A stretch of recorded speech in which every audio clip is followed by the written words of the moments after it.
I think as I look back on it, I got a lot of my significance from sports. I was fairly good in sport and became, I thought, was my ticket.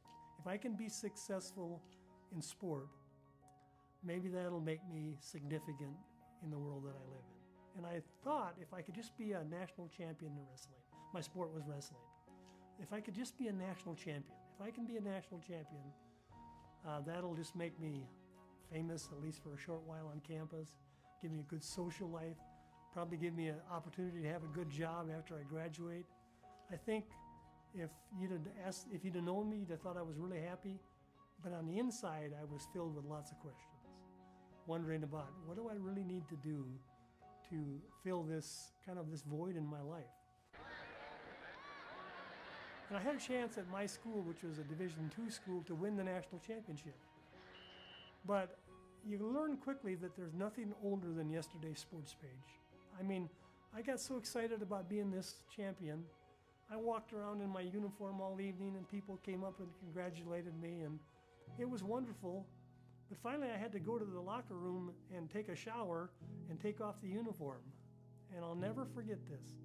I came out of the locker room and went back into the gymnasium that had been full of people, and now it was almost empty.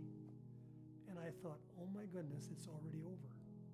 It's the euphoria of being a champion is over in the time that it takes to take a shower and come back to an empty gymnasium. I had worked for 4 years to win that national championship, and to a certain degree it was already past tense in one night.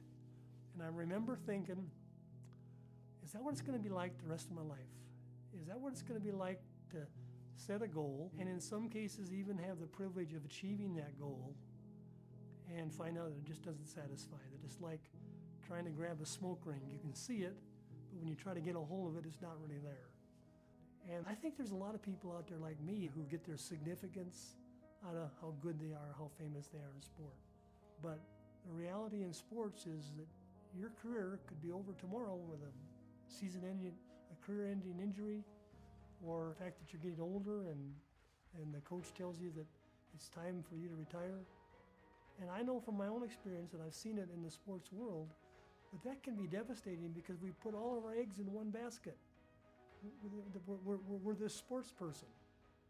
And I just want you to know that you're more than just a sports person, that you're a creation, you are created in the image of God, and that He loves you, and that He sees you as more than a famous athlete.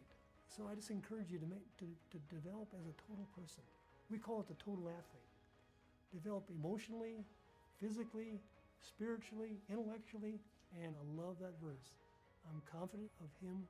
He that began a good work in you will perfect it. That He just loves us. He loves His children. I have the great privilege to be called one of His children. And I can rest in that fact. And the fact that we can meet our Savior, and that He says, I think you're significant because you're part of my creation. I just want you to come to know me. That can be a life-changing message.